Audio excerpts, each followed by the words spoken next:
रूप पाहता लोचनी सुख झाले ओ साजनी रूप पाहता लोचनी सुख झाले ओ साजनी तुहा विठ्ठल बरवा तुहा माधव बरवा तुहा माधव बरवा तुहा माधव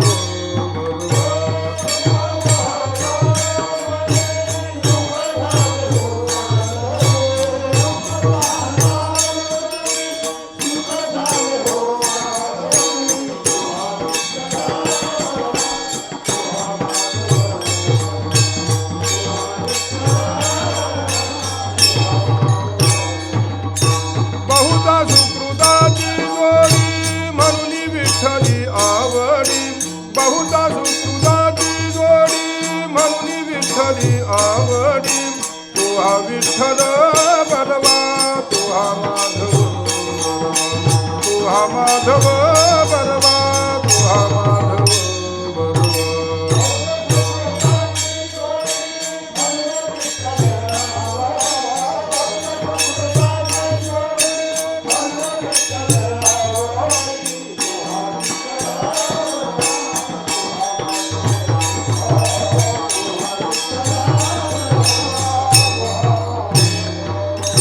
सर्व सुखाचे आगर बाप रखुमा देवीवर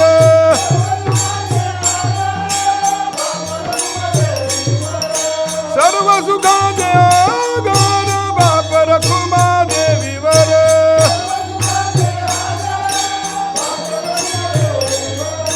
सर्व सुखाचे आगर बाप रखुमा देवीवर सर्व सुखाचे आगर बाप रखुमा देवीवर तुहा विठ्ठल बरवा तुहा माधव तुहा माधव बरवा तुहा माधव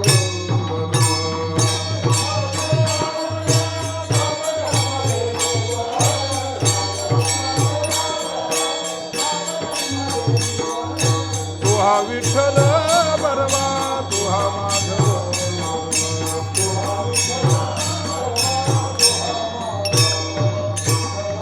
जय जय राम कृष्ण हरी जय जय राम कृष्ण हरी जय जय राम कृष्ण हरी जय जय राम कृष्ण हरी जय जय राम कृष्ण हरी जय जय राम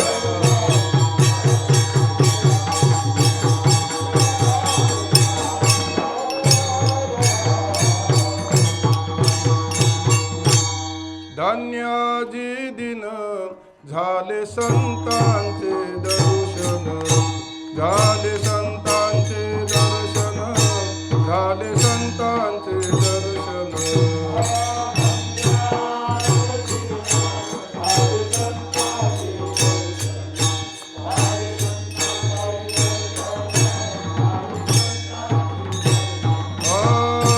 धन्याजी दिन झाले संतांचे दर्शन झाले संतांचे दर्शन झाले संतांचे दर्शन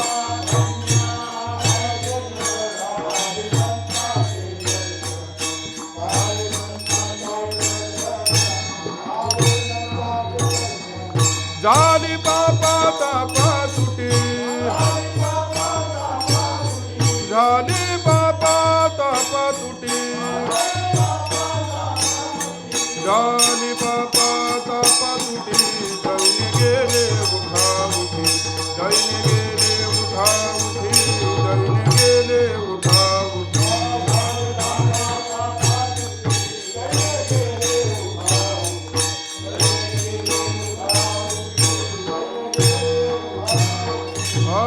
झाले समाधान पायी विसावले मन पायी विसावले मन पायी विसावले मन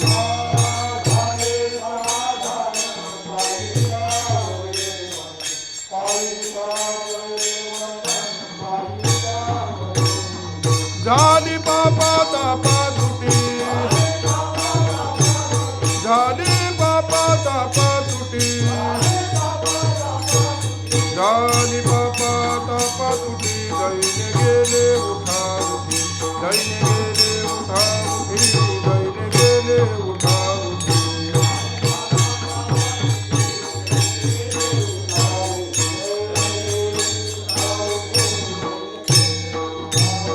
तुका म्हणे आले घरा तोची दिवाळी दसरा तोची दिवाळी दसरा तोची दिवाळी दसरा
झाले संतांचे दर्शन, झाली पापा तापा तुटी, दैन्य गेले उठा उठी, झाले समाधान पायी विसावले मन, झाली पापा तापा तुटी, दैन्य गेले उठा उठी.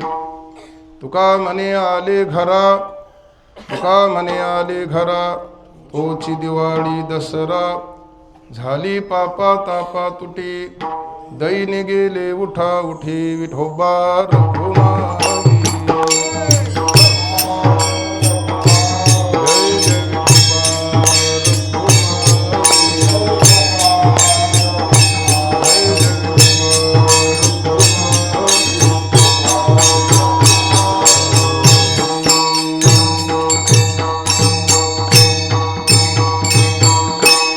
चरणं सरोजं सान्द्रनीलाम्बुधाभं, जगननिहितपानि मण्डनं मण्डनाना, तरुण तुलसीमाला कंदनं कञ्जनेत्रं, सदयधवलहासं विठ्ठलं चिन्तयामि.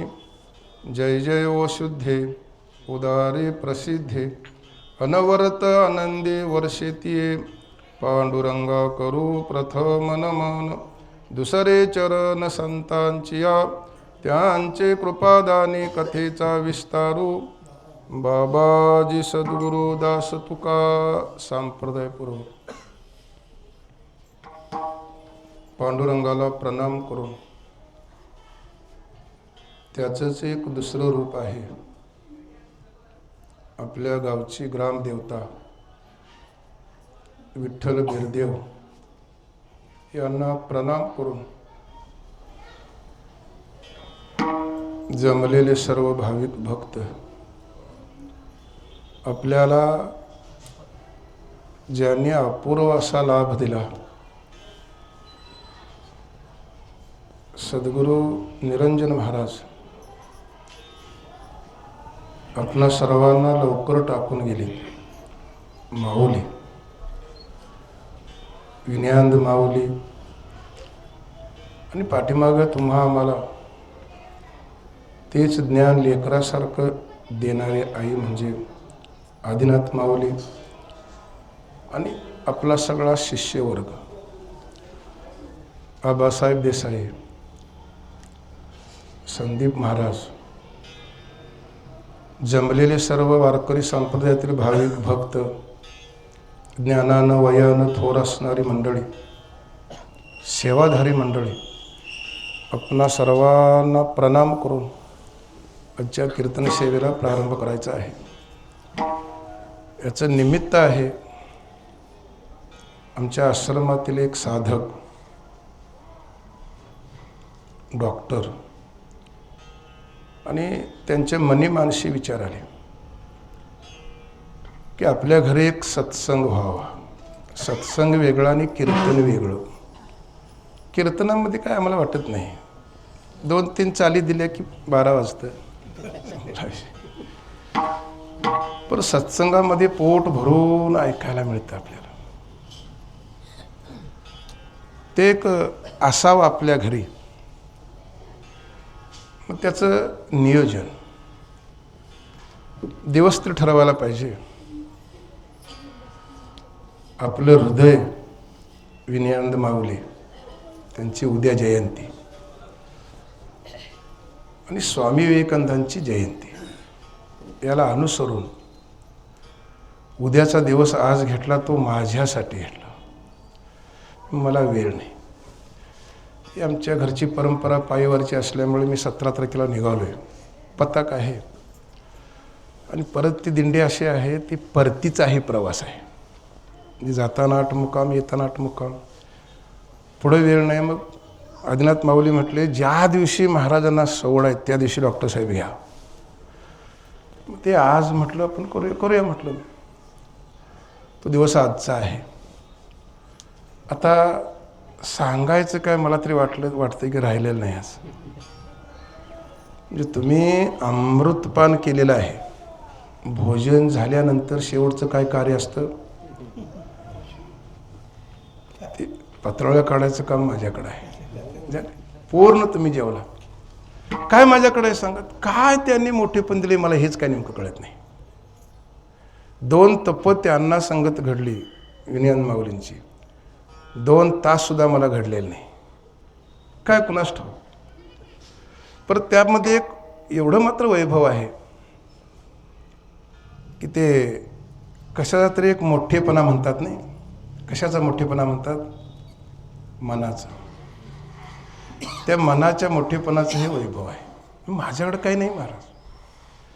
एरवी तरी मी मूर्खो, जरी जाहलासे अविवेको, संत कृपा दीपको सोजुळ असे. बालक बापाचे ताटी रिघे आणि बापा त्याची जेवू लागे, की तो संतोषलेनी वेघे मुखची ओढावे. म्हणजे एवढं आपल्याकडं काही नाही महाराज. तुम्हाला वाटतंय बुवाकडं भांडवल जास्त आहे. नाही नाही, ते मघाचंच आणि पुढं चालायला पाहिजे होतं. खरं पत्रिकेवर छापलं आहे ना कीर्तन म्हणून कीर्तन करायचं. तर ते अजून पुढं चालावं असं मला तरी वाटतं. माझ्या मनातला मी भाव व्यक्त केला. असं द्या. आमच्या तुकोबारांचं एक वाक्य आहे, स्वल्प वाटे चला जावो वाचे गावो विठ्ठल, तुम्ही आम्ही खेळी मेळी गदारोळी आनंदी. म्हणजे ये हृदयचे ते हृदय असा एक व्यवहार आहे. त्याप्रमाणे आपण हे खेळीमेळीतून सेवा करायची आहे. वारकरी संप्रदायामध्ये एक थोड्याफार अंशाने नियम आहेत. जो विधी आहे ते विधीला अनुसरून सेवा असावी. नाहीतर आमचे गुरुजी म्हणायचे, बुवा गेला बारशाला आणि अभंग घेतला, नाशिवंत देह जाणार सकळ, ते बसत नाही. आणि बुवा गेला 12व्याला, मोगरा फुलला म्हणजे समय पाहून सेवा. आज त्यांना काय वाटलं की आपल्या घरी आपले गुरु संत वारकरी अतिथी याविषयी एक इच्छा संकल्प आहे. कारण एकनाथ महाराजांचा एक अभंग आहे, गृहस्थाश्रमी पुरुषाला एकूण 4 देव आहेत, आचार्य, अतिथी, मातृ, पितृ. माता पिता देव गुरु ऐसा ज्याचा एक विचारू, धन्य धन्य तयाचे शरीर नर नोहे तो ईश्वर, 4 दैवते समान माने शरण एका जनार्दनी. गृहस्थाश्रमी पुरुषाचं आद्य कर्तव्य आहे. आणि त्याप्रमाणे त्यांनी संकल्प केला. तो तुम्ही आम्ही मिळून सर्वजण या ठिकाणी आलो आहोत. पहिलं सत्र झालं आहे, दुसरं सत्र चालू आहे. महाराजांचं असं एक मनोगत आहे, माझा दिवस आज धन्य आहे. का धन्य आहे? मला संतांचं दर्शन होईल असं म्हटले नाहीत, आता होत आहे असं सुद्धा म्हटले नाहीत, झाले.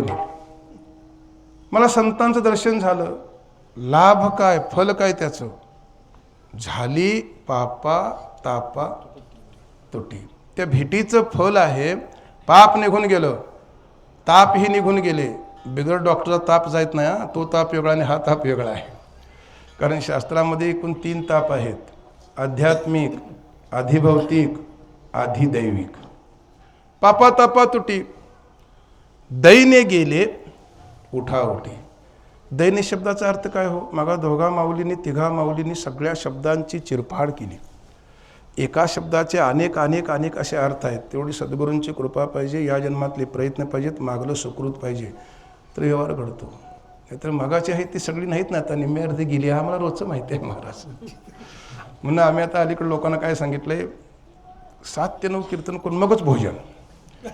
तर ते माझ्या आग्रहास्तव तो माऊली बोलली, तेवढा त्यांना संधी मिळाली बघा. आम्हाला माहिती आहे 7 ते 9 कीर्तन असलं तर लोक पाऊण 9ला येतात. 9 ते 11 कीर्तन ठेवलं की जीवन जातात. आहेत तेवढीच आमचे आहेत. हे वर्षभरातला आम्हाला अनुभव आहे. असं द्या, त्यांना काय अडवायचं नाही आपण. दैन्य कशाला म्हणायचं? आपल्या संप्रदायामध्ये अनेकांचं योगदान आहे. जगाच्या पाठीवर अनादी कालापासून चालला हा एक संप्रदाय आहे. आणि ही 2 दैवत आपल्या संप्रदायात मानलेली आहेत, एक हरी आणि हर. व्यासांचा मागोवा घेतो, भाष्यकारा ते वाट पुसत, आद्य शंकराचार्यापासून चालला हा तुमचा आमचा एक मार्ग आहे. आणि यामध्ये आपला मंत्र हे एकच आहे ना, ओम नमः शिवाय रामकृष्ण हरी. नाही नका करू वाद, एक एकाचे हृदय उजवे वाम भाग, असं वर्णन त्यांनी केलं आहे. म्हणून दैन्य शब्दाचा अर्थ जन्म मरणाचं दुःख. काही महात्म्यांनी संत वाङ्मय हे सार्थ केलेलं आहे. ज्ञानेश्वरी, गाथा, भागवत हे कुठून आता माझं या मठाशी आश्रमाशी निर्माण झाले मला काही कळत नाही. माऊलीने मी अनुभवात थोडं सांगतो आणि जय विठ्ठल करायचं. विनयान माऊलीने आम्ही असं चालत निघालो. महाराज आमचे निरंजन महाराज सांगायचे साखरे महाराजांची ज्ञानेश्वरी वाचा. तर का कुणास ठाऊक त्यांनी काय सांगितलं. त्या साखरे महाराजांनी गाथ्याचा अर्थ लिहिताना दैन्य शब्दाचा अर्थ लिहिलेला आहे. जन्म मरणाचं दुःख म्हणजे दैन्य. उठाउठी शब्द पुढे वापरला. उठाउठी शब्द हा विचारसागरामध्ये आलेला आहे. 50 पाकळ्यांचा कमळाच्या पाकळ्यांचा बंच आहे. एका पाकळीमधून दुसऱ्या पाकळीमध्ये सुई टोचायची आहे, छेद करायचा आहे. किती मिनटं लागतील. पाकळी कसली, कमळाची. मी एका कमळाच्या पाकळीतून दुसऱ्या कमळाच्या पाकळी छेद व्हायला तुम्हाला मापताच येणार नाही. उठाउठी असं हे दुःख निघून जाईल म्हटले. आता पाप निघून गेलं, ताप निघून गेले, जन्ममरणाचं दुःख निघून गेलं. मग तो कसा असेल. झाले समाधान. समाधान अवस्था ही शक्यतो कुठल्या बाजारात मिळत नाही. कोणतरी जाऊन तुम्ही किराणा माल दुकानदाराकडे मागशिला, हो 1 किलो समाधान द्या, नाही मिळत. विचारसागरामध्ये समाधी षटक सांगताना समाधान शब्दाची व्याख्या केली आहे. मनाची एकाग्रावस्था होणं त्याचं नाव समाधान. होत नाही महाराज. ते आमचे तळाशेकर महाराज सांगायचे सगळीकडं जगात मन फिरतं, देवाकडे जात नाही. देवाकडे जर मन गेलं तर ते मन मरतं. याचा दुसरा एक अर्थ आहे जीवदशा संपून जाते. जातच नाही ना तिकडं, ते सगळीकडे फिरतं. ते ज्ञानेश्वरीचा मधला भाग जो आहे ना तो मनाविषयी आहे. आणि मग थोड्या 1-2 ओव्या आहेत बघा 13व्या अध्यायामध्ये. जे इंद्रिय आणि बुद्धी माझारली संधी रजोगुणाच्या खांदी तरळत असे. इंद्रियाने बुद्धीच्या मध्ये मन निर्माण झालं आणि ते मन रजोगुणाच्या खांद्यावर टाकून सारखं फिरतं आहे. शुक्र शोणिताचा सांधा मिळता पाचाचा बांधा वायू तत्व दशधा एकच झाले. म्हणजे शुक्र आणि शोणीच्या मध्यभागी देहाची निर्मिती आहे, इंद्रिय आणि बुद्धी याच्या मध्यभागी मनाची निर्मिती आहे. असं ज्ञानोबा 13व्यात पुढे वर्णन करतात. कारण तो क्षेत्र नियोग असा अध्याय आहे. म्हणून महाराजांनी त्याचं वर्णन केलं. माझं पाप ताप दैन निघून गेलं, झाले समाधान. पायी विसावले मन. पायी शब्द लक्षांशानं ते मन ब्रह्मस्वरूपाकार झालं आणि वाच्यांशानं जो भगवान परमात्मा आहे त्याच्या पायी ते स्थिर झालं. मग त्यांनी पुढं म्हटलं ही अवस्था मला कुणामुळे प्राप्त झाली. जे महात्मे जे संत माझ्या घरी आले आणि त्यांच्या कृपेमुळे मला हे प्राप्त झालं. आणि तो क्षण जो माझा कोणता असेल, दिवाळी दसरा म्हटलं. दिवाळी दसरा का म्हटलं असेल. आपल्याकडं सगळ्यात मोठा जर सण कोणता असेल, शिमगा नवा. कोणतरी मनशीला शिमगा. हे शिमगा नव्हत, शिमगा वेगळा आहे. तुम्ही भारुडी काढून बघा शिमग्याची. शिमगा नाही, त्याला पूर्वीचा पाठमागा एक इतिहास आहे. आपल्या भारत भूमीमध्ये 70% लोक हे खेडेगावामध्ये राहतात आणि 70% समाज हा शेतीवर अवलंबून आहे. आता काय ब्रेकफास्ट आलं, पूर्वी ह्यातलं काय नव्हतं. नाही, महाळाचा महिना म्हणून महाराज आमच्याकडे प्रसिद्ध आहे. म्हणजे महालय महिना गौरी गणपती झाल्यानंतर आणि सुगी लागायच्या अगोदरचा. पूर्वीच्या माणसांच्या घरातलं तर ते टोपल्यातलं धान्य संपलं तर ती 1 टाईम भोजन करायची, मिळत नव्हतं ना. आणि मग पुढं सुगी लागल्यानंतर ते धान्य शेतकऱ्यांना म्हणून आपल्या घरात टोपली सगळी पोती भरून ठेवली की त्याला जो आनंद होतो त्याच्या पुढचा सण कोणता असेल तर दसरा आहे. म्हणून दसरा सण मोठा, कशाला नाही तोटा, आनंदाला नाही तोटा. तो आनंद जो प्राप्त होतो तो मला माझे संत घरी आल्यानंतर प्राप्त होतो. असा एकंदर त्या अभंगाचा थोडक्यात भाव आहे.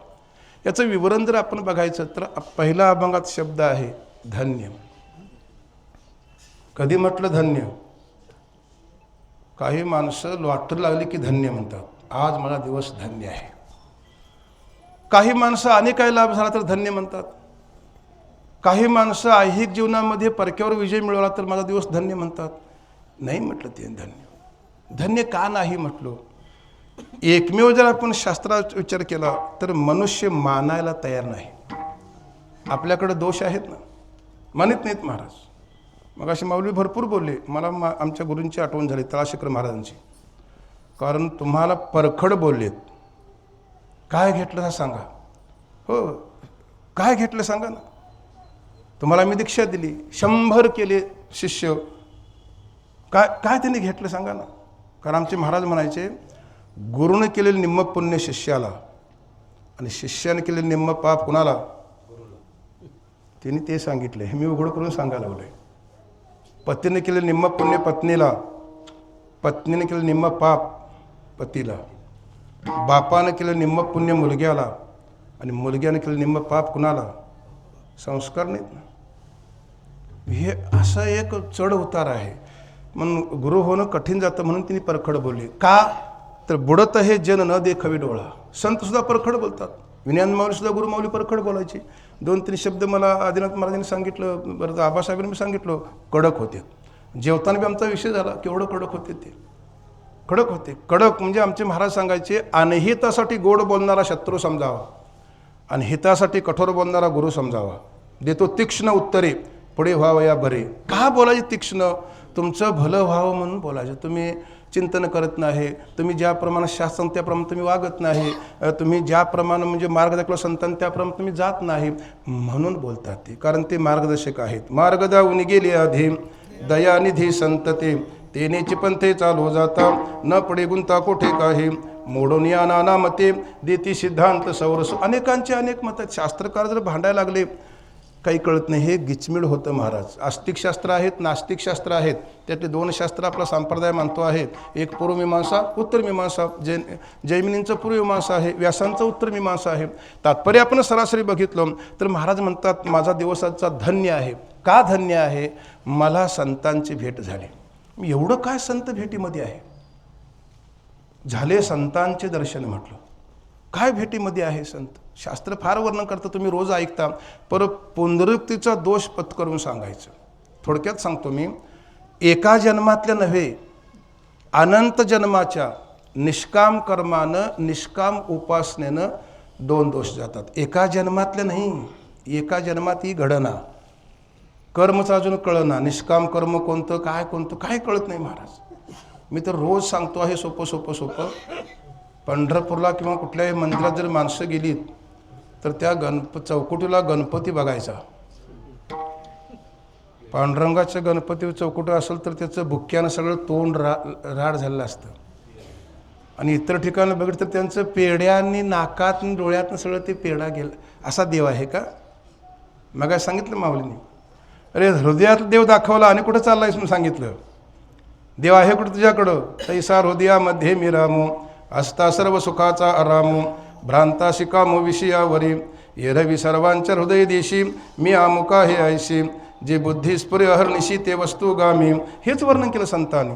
सर्वा घटी राम देहादी,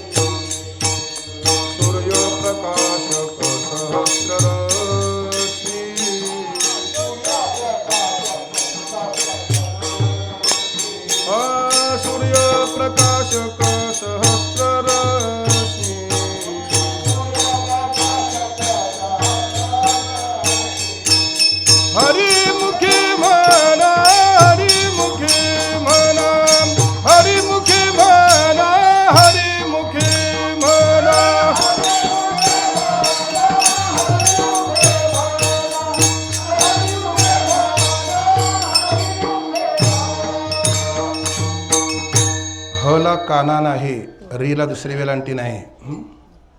हा री नव.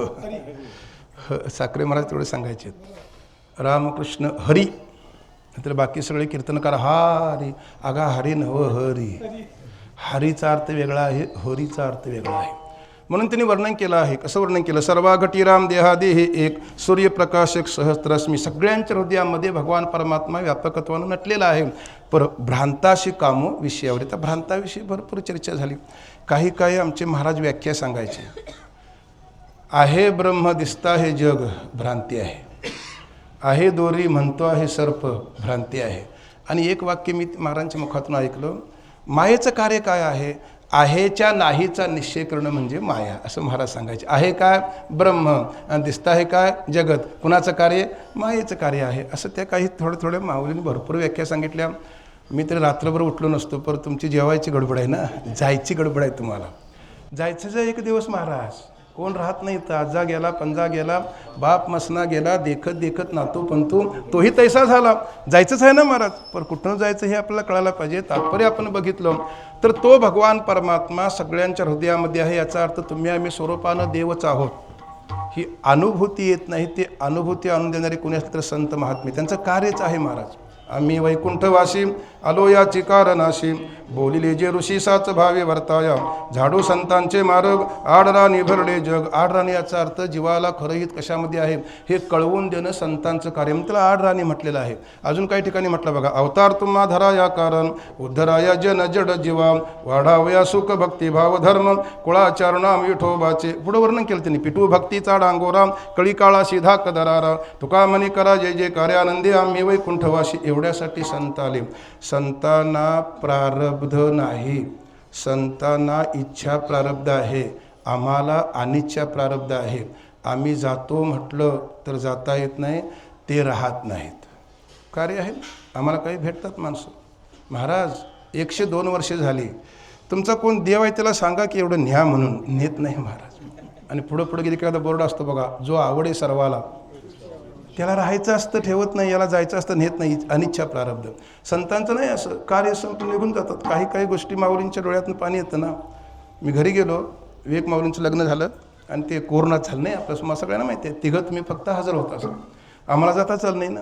आणि मग मी हुपरला कीर्तन होतं, मी गेलो, घरी गेलो, डॉक्टर साहेब संघ होते माझ्या, नुकते आले होते चुयावर पाहुण्यांच्याकडून, आणि ते तिजोरीचं कुलूप काढलं, त्यातलं एक धोतर काढलं आणि एक उपरण काढलं, ते टाकलं माझ्या खांद्यावर. मी म्हटलं हे काय? ते विवेकांचं लग्न झालं, ते तुम्ही राहायला असं या नाही सा नाही म्हटले. अजून त्यांचं पुढचं सगळं ते करायचं आहे म्हटलं, ते तुम्ही करायचं म्हटले. एवढ्या ओळखायचं आपण,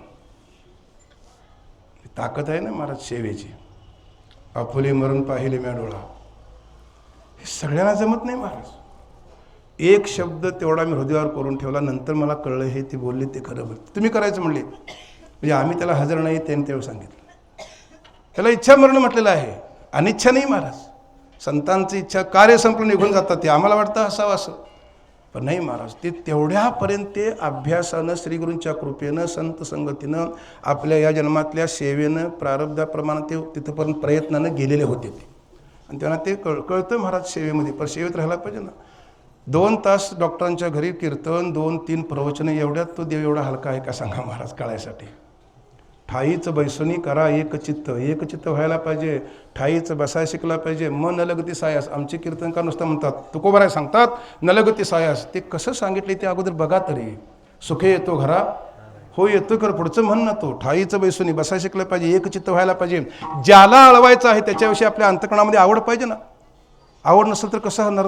किती पदली बघा, सासूसाठी रडे सोन, भाव अंतरीचा भिन्न, मोले घातले रडाया, नाही असो आणि माया, चिरगुटी बांधुनी वाढविले पोट, पोटी परस्तन दूध नाही. काय वर्णन केलं आहे?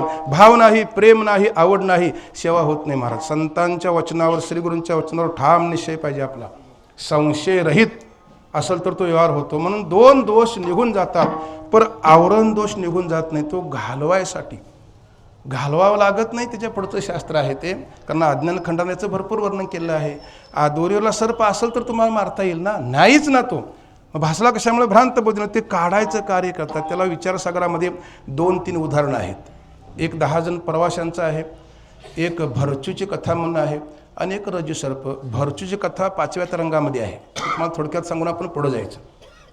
राजा होता, त्याचा एक प्रधान होता, आणि त्याचं नाव भरचू होतं. तो सगळ्या मंत्रिमंडळामध्ये राजाला प्रिय होता. राजा जवळ जाऊन बसायचा, तो मंत्रिमंडळ बाकी पाठीमागे बसायचं. मंत्रिमंडळ असं वाटायचं, अहो राजाला आम्ही प्रिय नाहीच ना, भरचूच प्रिय. एक दिवस काय झालं, राज्यावरती परचक्र आलं. राजानं सभा भरवली, हे मंत्रिमंडळ हो, आपल्या राज्यावरती परचक्र आलं आहे, तुम्ही परतून लावायचं काम करा. ते मंत्रिमंडळ म्हटले, संकट आलं की आम्हाला बोलवता, आणि इतर वेळी तुमचा प्रधान तुमच्या जवळ, त्याला पाठवा ना युद्धावरती. यांचं काय म्हणणं, भरची युद्धावर गेला की मृत्यू पावतो, आणि राजा आम्हाला जवळचा करतो, हा त्यातला एक हेतू होता. ठीक आहे म्हटले राजा, जा भरचू तू युद्धावर. भरचू हा पराक्रमी होता, त्यानं ते परचक्र परतवून लावलं, विजयी होऊन आला. पर हे मंत्रिमंडळ म्हणतात आणि हा विजयी होऊन आला आहे आणि जाऊन राजाजवळ बसणार, आम्ही लांब राहणार. त्यावेळी त्यांनी काय केलं, त्याला वाटेमध्ये बेदाम मारलं. तो भरचू विचार करतो, मला का मारतात हे, मीही नोकर आहे, हेही नोकर आहेत. नाही म्हटले ठार मारतील, म्हटले आता काय नाही आपलं धडगत, म्हणून तो पळून गेला कुठं, अरण्यामध्ये. आता हे मंत्रिमंडळ काय म्हणतं आहे, राजा जर कधीतरी गेला जर अरण्यामध्ये तर भरचू सगळं सांगणार या मंत्रिमंडळाने मला मारलं म्हणून. तेव्हा यांनी विपरीत बातमी सुचवली, काय राजेसाहेब तुमचा भरचू युद्धावर गेला होता आणि तो भरचू युद्धामध्ये मृत्यू पावला, पण आता तो भरचू मेला आणि भूत झाला. हे कुणाला सांगितलं, राजाला. तेवढंच वाक्य पाठ केलं, ओम नमः शिवाय पाठ केलं असतं तर काहीतरी कल्याण तरी झालं असतं. महाराज राजा शिकाराला गेला, तो भरचू प्रधान म्हणतो आहे नसना का नोकरी आपल्याला, पण आपले राजेसाहेब भेटलेत. राजेसाहेब तुमचा प्रधान मी भरचू. राजा पळत सुटला, नाही नाही नाही, हा भरचू नव्हे आमचा, भरचू आमचा कधीच मेला. मग आता आहे ते कोण आहे, भूत आहे. म्हणजे असून भरचू हा म्हणतो आहे भूत, तसा आम्ही स्वरूपानं वासुदेव असून आम्ही म्हणतो आहोत मी महाराज आहे, मी श्रीमंत आहे, मी गरीब आहे, मी पुण्यवान आहे, मी पापी आहे. ही अनादिकालापासून तुमच्या आमच्या पाठीमागे एक उपाधी आहे. आणि हे घालवायचं कार्य कोण करत असतील, संत करतात. बैसता संतांचे संगती, बैसता संतांचे संगती.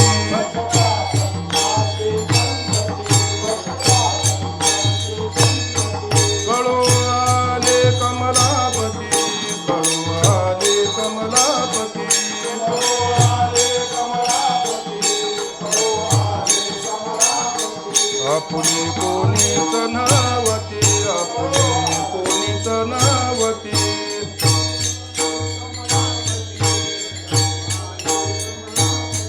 निश्चयाची दृढ झाला,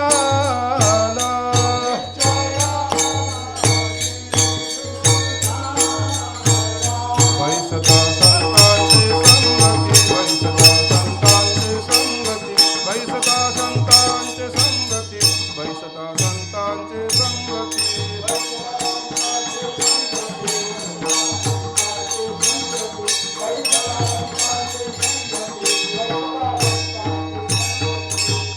अनेक शेकडो असे अभंग आहेत. बैसता संतांचे संगती, कळू आले कमलापती, आपले कोणीच नव्हती, निश्चयची तिदृढ झाला. सुख या संत समागमी, नित्य दुनावी तुझी या नामे. दहन होती सकळ हे कर्मे, सर्व काळ प्रेम डुल्ल तसे. वैष्णवा संगती सुख वाटे जीवा, आणि कमी देवा काय नेणे. त्यात सुख आहे, पर संत संगत मानायला लोक तयार नाहीत ना. भरपूर अभंग आहेत. नामदेवरायांचा एक अभंग आहे बघा, संत संगतीचे काय सांगू सुख, असंही वर्णन केलं त्यांनी. याच्या पुढं त्यांनी असं वर्णन केलं आहे, शंका 2-3 त्यावर आहेत बघा. तुम्ही संत भेट सांगता मान्य आहे आम्हाला, पर आम्हाला भेटतील का, भेटलेच तर ओळखायचे कसे, लक्षण त्यांची सांगितली. म्हणून मग माऊलींनी सांगितलं बघा, 13व्या अध्यायामध्ये याचं वर्णन केलं आहे बघा. अमानित्वम, अदंभित्वम, अहिंसा, क्षांती, आर्जवम, आचार्योपासनम, शौचम, स्थैर्यमात्म विनिग्रह. याच्यावर भरपूर पुढं ओव्या आहेत बघा. म्हणून आपली पूजा आपण डोळ्यानं बघायची नाही. आज मी सापडलो बरोबर. आणि मोठेपणा आहे महाराज तो. आमच्या संप्रदायात रुसत्यात माऊली, आमची पूजा केली नाही बघा, त्या महाराजची केली. ते चिदंबर महाराजांचं एक वाक्य आहे, नारदाने शुकाचार्य एका ऋषींच्या घरी गेले. दोघं एकदम आल्यामुळे पाय कुणाचं पुजायचं. ते ऋषींची मंडळी म्हटले आता काय करायचं. शुकाचार्याचं पुजावं तर त्यांना राग येणार, आणि त्यांना पुजलं तर त्यांना. शुकाचार्य आता ज्यांनी भागवत सांगितलं परीक्षेला ते काय सामान्य होते काय. व्यास शिष्य शुकाचार्य, पुढं भरपूर चरित्र आहे त्यांचं, परत सांगाय वेळ नाही आपल्याकडं. तू काय कर म्हटले, दोघांच्या मध्यभागी बस. वेडे आहे सगळं तुम्ही, ते परपुरुष आहेत, मी सांगतो एवढं ऐक म्हटले. ते शुकाचार्य नारद आहेत मध्यभागी बसा. ते मध्यभागी बसल्याबरोबर नारद उठून पळाले. आता यांचं पाय पूजा म्हणून सांगितलं. सांगून झालं माझं, एवढं जमल नव्हे. म्हणून ब्राह्मणाची पोर एक खेळाशी भ्याले, 12 वर्षे लपाले रे, कापत कापत बाहेर आले. तुम्ही रविवारच्या अभंग काढून बघा, वैराग्य होतं. एवढं वैराग्य असलं त्याचा परमार्थ आहे, त्याची सद्गुरू सेवा आहे. नाहीतर फार कठीण आहे महाराज. ते तनु मनो जीवे हे सांगायला सोपं आहे महाराज. चरणाशी लागावे, अगरवत्ता करावे, दास्य सकळ. मग हे सगळं चाललं होतं ना, आम्ही पाय पूजनात येताना त्यावेळी आमच्या महाराजांच्या काय आम्हाला म्हणजे प्रमाण तळाशीकर महाराजांची आठवायची. दुसऱ्याला काटा रुतावा आणि याला वेदना व्हाव्यात याला साधू हृदय म्हटलेलं आहे. हे आदिनाथ महाराजांनी हे विज्ञान महाराज आहेत ना मंडळी, ही त्या हृदयाची तुम्हा आम्हाला भाग्यान लाभलीत. मी जवळजवळ 99% आमच्या वारकरी संप्रदायात असतो. जर 99% जर मी इकडं असतो ना महाराज, तर माझं अजून भाग्य उजळलं असतं. मी सांगून झालं माझं. आपल्याकडे काय परंपरा आहे हो, बोवा आणायचा, फेटा बांधायचा, मग तेव्हा कोट घालायचा, 2-4 अंगठ्या घालायच्या, सुंदर अशा 2-3 चाली म्हणून दृष्टांत सांगायचं राजा राणीचं. वाह कीर्तनकार होता महाराज, असा होता. हे मगाच्या चिंतनातलं नव्हा, मी मला सांगतो. बांधलेलं आहे हो, आम्ही बांधलेलं आहे. पुढं जाता येत नाही महाराज. पत्रिका छापलं आहे आमच्या 9 ते 11, पावणे 11 तरी बंद झालं. मग 10-12 गावचे लोक असले तर तेवढ्याच चाली द्यायला याच नाही माहिती आहे सगळ्याच. तेवढ्याच चाल झालं की बुवारी कामच महाराज. आमच्या आदमापुरावर एक पारण असतं, आदमापुरावरती फार मोठं पार आहे. आरू महाराज गायनला, धनुमामा ओलेकर पट्टीचे गायक, तो मृदंग वाजवाय ते उरपाट केस करून, कोण ते कानात बाळी घालून, ते वरमाळा काढून, ते कोण तो नव्हे, याला माहिती आहे बस, कुणाचं बी नाव सांगू नकोसा, मी विकासला कशाला म्हणू. ते जॅकेट घालून, त्याची मदनती जराशी कला. मग पट्टीचे कीर्तनकार गायक, त्यांचा अर्धा तास गायन. मग टाळकरी गायन, त्यांचा अर्धा तास गायनाचा. कीर्तन किती 7 ते 9. गप बुवा रिकामा उभा राहतो. काय सांगायशी उरले ते पाहेगा म्हणायची वेळ येते. असं सत्संगामध्ये नाही महाराज. तुम्हाला मंत्रमुग्ध होता येतं. इकडं का तिकडं असं महाराजांनी सांगितलं. पहिल्यांदा बसतानाच माऊलींनी ताट बसा म्हणून सांगितलं. आळसाना ऐकायचं नाही. नाहीतर मग आमच्यात कसं होतं, एकटा म्हटला कीर्तन झाल्यावर, महाराज काही कळलं नाही, बसलाच कसा म्हटलं, खाली मागवलं वरून गेलं म्हटलं मी. असं नाही बसायचं. तिने सुरुवातच सांगितलं ताट बसा, आळस टाकून द्या, कान श्रवणाचा तीव्र करा म्हणून सांगितलं. 4थ्या अध्यायामधली पहिली ओवी आहे बघा. आज श्रवण इंद्रिया पाहले, जेणे येणे गीता निधान देखील, सगळी इंद्रिय कानात जाऊन बसा म्हणून सांगितलं. केवढी ताकद आहे श्रवणामध्ये. असं ऐकलं तर ते श्रवण फलिद्रूप होतं महाराज. म्हणून एक संत कार्य जगामधलं फार मोठं आहे. त्यांचं वर्णन करताना वर्णन केलं आहे त्यांनी. पूज्यता डोळानं देखावी, स्वकीर्ती कानीनं ऐकावी, मी अमुक आहे ऐशी नोहावी, शेची लोका देत सत्काराची गोठी आदरा दिली भेटी, मरणेशीसाठी नमस्कारिता, चात्र लपवी महत्वारवी, पिशेपण मिरवी आवडोनी, जगात पिशाच्या अंतरी शहाना, सदा ब्रह्मी जाना निमग्न तो. नातानेही वर्णन केलं आहे. नको नको मान नको अभिमान, सांडी मित्रपण तोची सुखी, सुखी त्याने व्हावे जग निववावे, आज्ञेन लावावे सन्मार्गाशी, मार्ग जयाकळे भाव भक्ती बळे, जगाचे मेळे. पुढचं महत्त्वाचं आहे. मार्ग जया कळे भाव भक्ती बळी, जगाचे मेळे न दिसती म्हटलं. म्हणून त्याला एकांत म्हणून आश्रम आहे महाराज. मी किती वेळा सांगितलं आश्रमामध्ये वाक्य, आमची तळा शिकलं मला सांगायची. हे ज्ञान घरात कळत नाही, हे ज्ञान मंदिरात कळत नाही, त्याला कुठं जावं लागल. म्हणून आश्रमाची स्थापना आहे. तिथली भूमी पवित्र आहे, ती जागा पवित्र आहे, तिथल्या भिंती, तिथली जमीन ब्रह्मज्ञान ऐकते आहे महाराज. जागेवर अवलंबून आहे ना महाराज. म्हणून आश्रमात जायचं. त्या ठिकाणी एक ठेवण आहे. अंतःकरण पवित्र होतं. आत पाय टाकल्याबरोबर मंत्राचं उच्चारण होतं. एवढा परिसर पवित्र होतो. तुम्ही या गीतेचा 18वा अध्याय काढून बघा. शेवटी त्यांनी वर्णन केलं आहे. गीतेचा गजर जर आपल्या कानात घुसला तर सृष्टीच्या आदिलवरी जायची पाप म्हटलं. असं वर्णन त्यांनी केलं आहे. म्हणून ऐकायला पाहिजे आपण. आणि म्हणून संतांच्या भेटीनं आवरण निवृत्ती होते आहे. अजून काय काय होतं आहे त्यांनी दुसरं प्रमाण सांगितलं आहे. झाली पाप आता पातुटे, दैने गेले उठा उठे. पहिला शब्द आहे पाप. कशाचं फल आहे पाप? शास्त्रामध्ये गाथ्यामध्ये काही व्याख्या केल्या आहेत बघा शब्दांच्या. हित कशाला म्हणावे, सुख कशाला म्हणावे, पाप कशाला म्हणावे. हित ते करावे देवाचे चिंतन, करून या मन एकविध. त्याला हित म्हटलं, देवाचिंतन करावं आणि एकविध होऊन करायला पाहिजे. कारण सगुणाची उपासना करताना निर्गुणाची प्राप्ती आहे. सगुणात कधीही अडकून पडायचं नाही. ज्ञानोबा स्पष्ट वर्णन करतात. तुझं सगुण म्हणू की निर्गुण रे. सगुण निर्गुण एक गोविंद. सगुण म्हणजे दृष्टिगोचर आहे, निर्गुण म्हणजे वृत्तीवाणीचा विषय होत नाही, ते आपलं स्वरूप आहे. सगुणी भजता म्हणजे निर्गुणी पावले विकल्प धरता जिव्हा जडी. नाथांचं एक प्रमाण आहे. उपासना सगुणाची आहे, प्राप्ती कुणाची आहे, निर्गुणाची आहे. कधीही अडकून पडायचं नाही सगुणामध्ये, असं शास्त्र वर्णन करत आहे. म्हणून त्यांनी व्याख्या करताना व्याख्या केली आहे. पाप त्याचे नाव न विचारी नीती, भलतेचे उन मत करी सदा. त्याला पाप म्हटलं आहे त्याने. कारण शास्त्रकारांनी तुम्हाला एक बंधन घालून दिलं आहे. हे कर्म कोणतं, हे कर्म कोणतं, हे कर्म कोणतं, ह्या कर्माचं फल काय, त्या कर्माचं फल काय, असं वर्णन केलं आहे. निषिद्ध कर्माचं फल हे पाप आहे. आणि शास्त्रकारांनी पापामध्ये अनेक प्रकार सांगितले. कायिक पाप, वाचिक पाप, मानसिक पाप. म्हणून आपल्या मठा आश्रमामध्ये पहिला शब्द आहे सज्जन हो. सगळे तुम्ही कोण आहात? हां, सर्व मंगल मांगल्ये. मला काय सगळं ते पाठ नाही, पण मी आपलं कान देऊन ऐकायचो. म्हणजे कसे शब्द येतात हे. जागा पवित्र मी तुम्हाला सांगितलं आहे. सज्जनों तुम्ही सगळेजण सज्जन देवाचे मूर्ती आहात म्हणून तुम्हाला सांगतात ते. कायिक पाप कधी घडू द्यायचं नाही, कुणालाही दुरुक्तीने बोलायचं नाही. कायिक पाप म्हटलं नाही, पाप घडतं. मग म्हणजे शरीराने पीडा केली तर कायिक पाप आहे, दुरुक्तीनं बोललं वाचिक पाप आहे, मनानं वाईट चिंतन केलं तर मानसिक पाप आहे, उपपाप आहेत. महापापामध्ये परत 5 प्रकार पडतात. सुरापान, ते मध्ये कोरोना आला होता ना, कोरोना, ते आमच्या राधान तालुक्यामध्ये एका दुकानदारानं बातमी सोडली होती, घेतलं की कोरोना जातो म्हणून. वारकरी लाईनमध्ये होते महाराज. पाप आहे का पुण्य आहे सांगा हे? कारण आमचे महाराज सांगायचे, परस्त्री मध्य मांस वर जे वारकऱ्याला वारंवार इति करोती नाम वारकरी, विसरलाच वारकरी महाराज.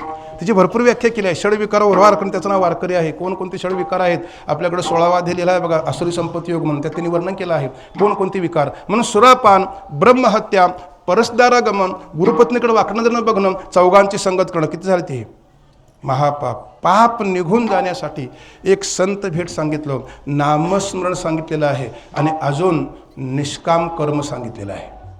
म्हणून त्याला एक त्रिपुटी आहे बघा, आमचे महाराज सांगायचे त्रिपुटी. प्रारब्ध, संचित, क्रियमान.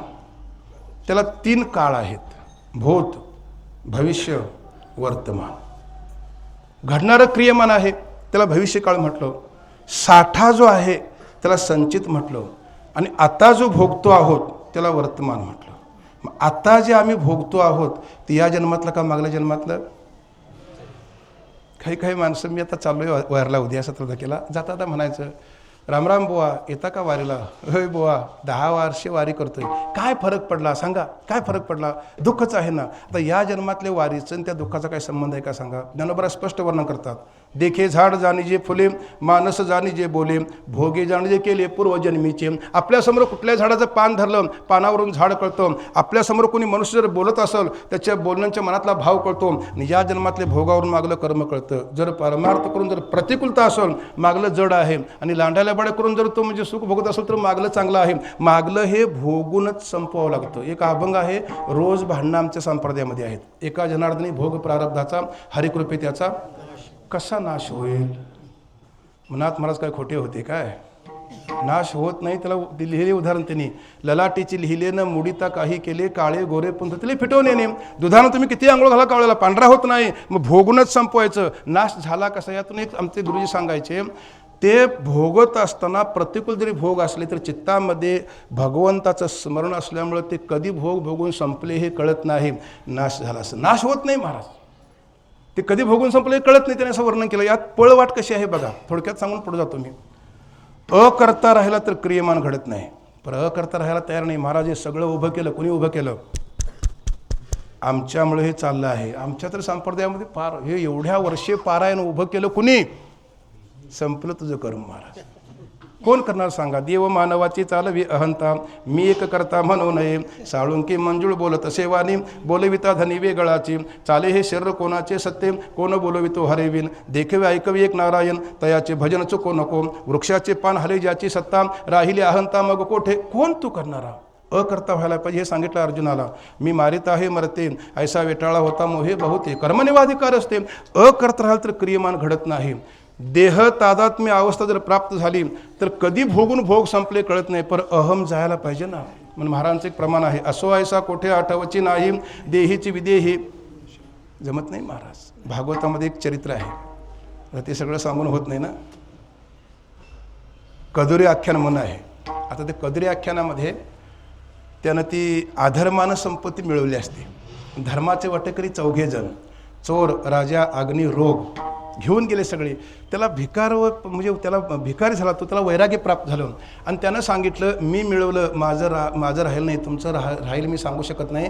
15 अनर्थ सांगितले. स्थेयम, हिंसा, नृतंदंभम, काम, क्रोध, स्मयो, मदा, भेदो, वैर, अविश्वास, एवढे अनर्थ सांगितले. आणि त्याला वैराग्य प्राप्त झाल्यामुळे तो गावाच्या विशीमध्ये आसन मांडून बसला. गावचे लोक म्हटले संपत्ती निघून गेली म्हणून बसलेला आहे.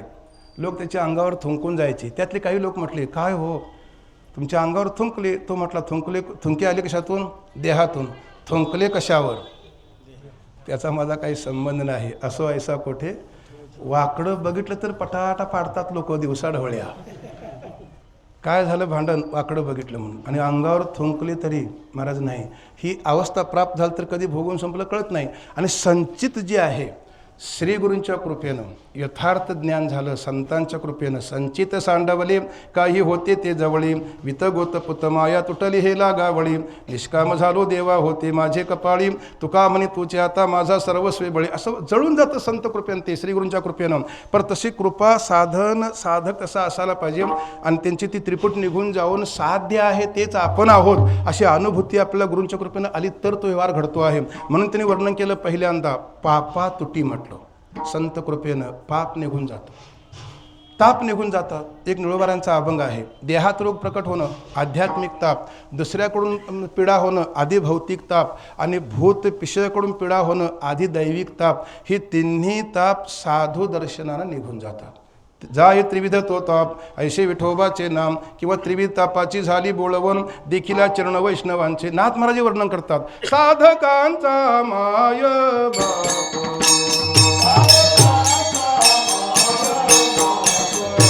दर्शने हरे ताप,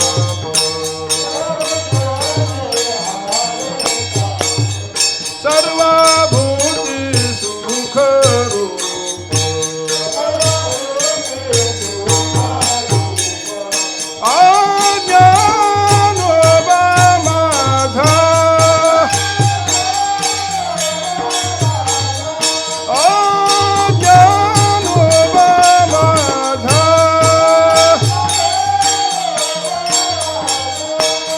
साधकांचा माय बाप, साधकांचा माय बाप.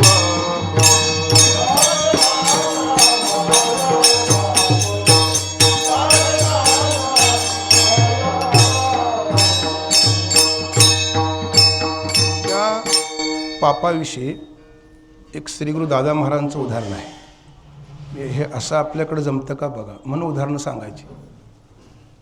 जसं पंढरपुरामध्ये द्वादशीला जाणारीकडून भाविक भक्त सकाळ सकाळी सौभाग्यवती माता भगिनी त्या चंद्रभागेमध्ये काहीतरी सोडतात बघा, ते जळत वात म्हणतात त्याला.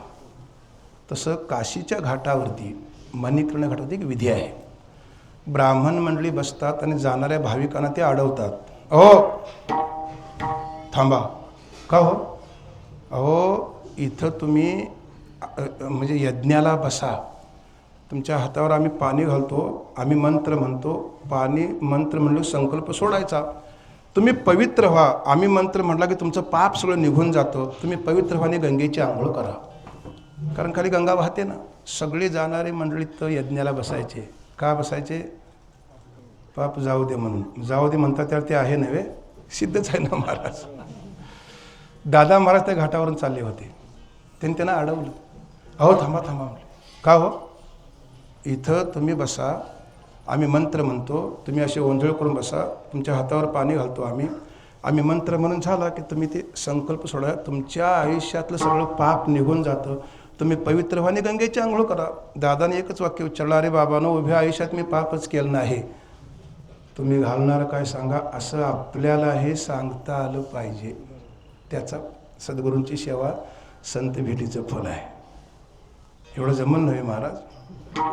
बघा कसं कसं ते वारीत गेलं तर लोकांच्याच पोटक्या चापसून खातो. मी रोज बघतो ना महाराज. कसं जमायचं सांगा ना महाराज. एवढं निषिद्ध कर्म आहे, तेवढं सांगता आलं. महाराजांचे दृष्टांत बरोबर आहेत. मी ते तुम्ही परवा मला वारकरी करा म्हटलं ना, आपले मार्कंड सरांची मुलगी श्रावणी, ती गेली मग मला सांगून, तिला मी एक पुस्तक दिलं मगाशी. मला ती सवय आहे संदीप महाराज, तुम्ही आणि काय सांगा, मला काय ज्ञान सांगा म्हणू नका, तेवढं माझ्याकडून सेवा घोड दे. अजून आश्रमात आपला नियम चाललेला आहे, कुणी काही मागा मी त्याला ते द्यायचं व्यवस्था करतो. तर ते एक चरित्र प्रकाशन झाले. ज्यांनी ज्ञानेश्वरीवरती पहिला अर्थ लिहिला दादा महाराज साखरे महाराज, निरंजन महाराज सांगायचे आपले साखरे महाराज ज्ञानेश्वरी वाचा म्हणून. तर ते मगा माऊली बोलले ना, त्यावेळी मला त्यांची आठवण झाली होती. परखड बोलायचे ते. हां हां होय, घालायचे आहे की, करतो तुम्हीच घालायची ती, मी निमित्त आहे नुसता. ते मी सांगतो, मला पुढं बरोबर 11ला आपल्याला बंद करायचं आहे. ते चरित्र आहे. ज्ञानोबारांच्या पावदुका घेऊन बैलगाडीतून दादा गुजरातला गेले. दिंडी सोहळा घेऊन गेली आणि गुजरातमधले सरकार त्यांचे ते पावदुकाले बघून तिने हत्ती अंबारी आणली. दादाला म्हणले, महाराज तुम्ही ह्या अंबारीवरती बसा, आम्ही तुमची मिरवणूक काढणार आहे. दादा म्हटलं, या बैलगाडीमध्ये माझ्या माऊलींच्या पावदुका आहेत, त्या बैलगाडीच्या पुढं मी चालणार म्हटले. आणि मग ती आपल्या वाड्यात तिने पालखी नेली, सगळे तिने ते स्वागत हे केलं. ती एक शब्द बोललेत, महाराज तुमचा वेद आम्ही मानित नाही. दादा लगेच बोललेत, ह्यात काय नवल नाही म्हटले, ही गाडला झोपून बैला आणल्यात नाही ती तर कुठे वेद मानत्यात. जमल नव्हतं त्यांच्या वाड्यात जाऊन सांगायला, त्याचा परमार्थ आहे. म्हणून माऊली मगाशी तुम्हाला का बोलले परखड, का बोलले, तुम्ही आळस करू नका, तुम्ही ह्याला सत्संगाला वेळ द्या, तुमचे दोष निघून जाऊन तुमच्या अंतःकरणामधला भाव प्रकट व्हावा. आणि मी नि देव दोन नसून मी एकच आहे, मी स्वरूपानं मी वासुदेव तत्वता, अशी अनुभूती यायसाठी जास्तीत जास्त वेळ द्या, सांगण्यातला मला हेतू आहे. म्हणून बुडत हे जर न देखे डोळा येतो कळवळ, ह्याच्याविषयी भरपूर चिंतन आहे महाराज. थोडं थोडं तुम्हाला सांगत पुढे जातो मी. कबीर महाराज स्नानाला गेलेत, हो आंघोळीला गेलेत, आणि गेल्यानंतर कमरोड्या पाण्यात गेले आणि पाणी वाहायचं, पाण्याला भावरा धरायचा, होय पाऊस येणार, भावरा धरायचा आणि एक विंचू त्यात बुडायचा. विंचू बुडल्याबरोबर त्यांनी खालून हात वर काढला आणि विंचूला बाहेर काढलं, पाणी आटलं, नांगा मारला, टाकून दिलं, परत आणि तिने काढलं बाहेर. मग काही शेजारी माणसं म्हटली, हो कबीर बुवा तो विंचू आपला स्वभाव टाकणार नाही. लगेच महाराज म्हटलेत, कबीर महाराज आमचाही स्वभाव आहे, बुडत हे जन न देखवे डोळा येतो कळवळा, म्हणून या अशा साधूंच्या भेटीनं पाप निघून जाईल, ताप निघून जाईल. पर दैन्य कशाला म्हणायचं, आईच्या उदरापासून मरेपर्यंत कुठल्या अवस्थेत सुख आहे सांगा ना महाराज. दुःख बांधावडी आहे हा संसार, सुखाचा विचार नाही कोठे, संसार दुःखमुळ चहूकडे इंगळ, विश्रांती नाही कोठे, रात्रंदिवस तळमळ. त्यांनी वर्णन केलेलं आहे. म्हणून तेही निघून जाईल म्हटलं त्यांनी, पाप ताप दैन निघून जाईल. मग त्यांनी पुढं म्हटलं, झाले समाधान. समाधान हे प्राप्त करून घ्यावं लागतं, ते मिळत नाही कुठंही. आणि त्याच्यासाठी ज्ञानेश्वर आणि हरिपाठ दोन्हींचा मधला भाग एक आहे बघा, त्याला त्यांनी वर्णन करताना वर्णन केलं आहे. तू मन हे मीच करी माझे भजनी प्रेम धरे, सर्वत्र नमस्कारी मज एका, ते सगळं वर्णन केलं त्याने. समाधान कधी होतं, हे पाप ताप दैन्य निघून गेलं तर समाधान होतं आहे. झाले समाधान पायी विसावले मन. आता पायी विसावले मन याचा एवढाच अर्थ आहे की आपली बुद्धी ज्ञान वृत्ती स्वरूपाकार झाली तर आपला जगाचा विसर पडतो आहे. मी कोणी एक वेगळा नसून मी कोण आहे तर मी स्वरूपानं देव आहे, अशी जर आपला अनुभूती आली तर ज्ञानोबा स्पष्ट वर्णन करतात. तया पुनरावृत्तीची वाट मोडली गा. तिने वर्णन कसं केलं आहे बघा. लवणाची कुंजरी सुदली या लवण सागरी, होईची ना माघारी परती जैशी, नाना गेली अंतराळा वन्हीची ज्वाळा, नाही तप्त लोह निजळा निघणी जीवी, तीवी माझी एकवट जी ज्ञाने झाली गा चोखट, तया पुनरावृत्तीची वाट मोडली गा अर्जुना, असं वर्णन केलं. म्हणजे शास्त्र असं वर्णन करता आहे, कर्मानं मोक्ष नाही ज्ञानानं मोक्ष आहे. ते ज्ञान देणारे कोणते संत आहेत ते ज्या क्षणी मला भेटतील, तुका म्हणे आली घरा तोची दिवाळी दसरा, झाली पापा तापा तुटी, दैन्य गेले उठा उठे, ज्ञानेश्वर माऊली ज्ञानराज माऊली तुकाराम, महाराज ज्ञानेश्वर माऊली ज्ञानराज माऊली तुकाराम, महाराज ज्ञानेश्वर माऊली ज्ञानराज माऊली तुकाराम. कुंडली कवरदा हरी विठ्ठल श्री ज्ञानदेव, महाराज ज्ञानेश्वर माऊली ज्ञानराज माऊली तुकाराम. हो हरी. शेवटची म्हणा.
का म्हणून दिलं सांग, का म्हणून दिलं तुला? सगळ्यांच्या अगोदर आमच्या आश्रमामध्ये भजनाला असते. पहिल्या सत्रातलं जे भजन आहे ना ते भजनाला हजर असते. आम्ही शक्यतो मंदिरात नाही कुणाला, भजनाला येते ना आमच्या. असं सगळेजण भजनाला येत चला. भजन करते सकाळी आश्रमामध्ये 8ला आमचे डॉक्टर साहेब आणि आमचे शौकत भोरपी, त्यांचं पहिलं नाव घ्यायला पाहिजे. त्यांना सत्कार केला काय नाही काय आश्रमातलं खरं वैभव आहे महाराज. कधी वर बसले नाहीत ते बिचारे. कायम आम्ही यायच्या अगोदर भजन चालू असतं. ते भजन ऐकायसाठी मी सुद्धा लवकर येतो आहे. सगळ्यांच्या अगोदर आपण हजर राहायचं. एक जागा पवित्र आहे, आपल्याला इथंपर्यंत जे आणलं आहे आणि मी जे यामध्ये सामील झालो त्या आश्रमामुळं आमचं वेगळं पडतं. मला मी कसं सांगून टाकलं मी. पण तिथं काही गोष्टी घेण्यासारख्या आहेत. मी बऱ्याच वेळा सांगितलं त्या प्रवचनामधून. पहिल्या 8 ते 12 अध्यायामध्ये भागवतामध्ये 24 गुरु आहेत. एवढे गुरु असतात का सांगा? पण ज्यांच्याकडून जो गुण घेतला तो आपला गुरु आहे. आपल्याकडलं वाईट विचार जाऊन त्या आश्रमामध्ये आपल्याला काही ना काहीतरी चांगलं शिकायला मिळते एवढं मी या व्यासपीठावर भरून सांगतो. मायबाप हो, सगळ्यांना हात जोडून सांगतो, ज्यावेळी सत्संग असेल, ज्यावेळी काही जयंती असतील, काही म्हणजे पौर्णिमा असेल, ज्याला ज्याला वेळ मिळेल नाही वेळ काढायची. वासुदेवामध्ये एक अभंग आहे, जया परमार्थाची चाड त्याने सांडावे लिगाड सांडा, हा सुख सोहळा स्वर्गी नाही. इथं बघायला मिळतो आहे साधनाद्वारा साध्य आहे. ते साध्य म्हणजे आपलं स्वरूप आहे. त्याची ओळख झाली तर तुका म्हणे खातो आनंदाचे लाडू, नका चरपडू घ्या रे तुम्ही. ही संधी आपल्याला प्राप्त होती आणि त्या निमित्तानं आजचा हा सत्संग आहे. आमच्या आश्रमामधले एक साधक डॉक्टर पुजारी आणि त्यांच्या निमित्तानं तुम्ही आम्ही सगळे एके ठिकाणी आलो. आता त्यांना एक आशीर्वाद माऊलीने दिलेलाच आहे. आम्ही बसलो एके ठिकाणी. त्यांच्या कुटुंबामध्ये सौख्य, समाधान, सुख, आनंद, आरोग्य लाभावं. त्यांच्याकडून सद्गुरू सेवा, संत सेवा, ईश्वर सेवा, नामस्मरण अखंड घडावं आणि त्यांच्याकडून सगळ्या सगळ्या आनंदाचा त्या कुटुंबाला उपभोग मिळावा असं आमच्या आश्रमातर्फे, वारकरी संप्रदायातर्फे आणि सगळ्यांच्या वतीनं एक भगवंताकडे, श्रीगुरूंच्याकडे मागणी मागायचं आणि आम्ही थांबायचं. विठ्ठल जय.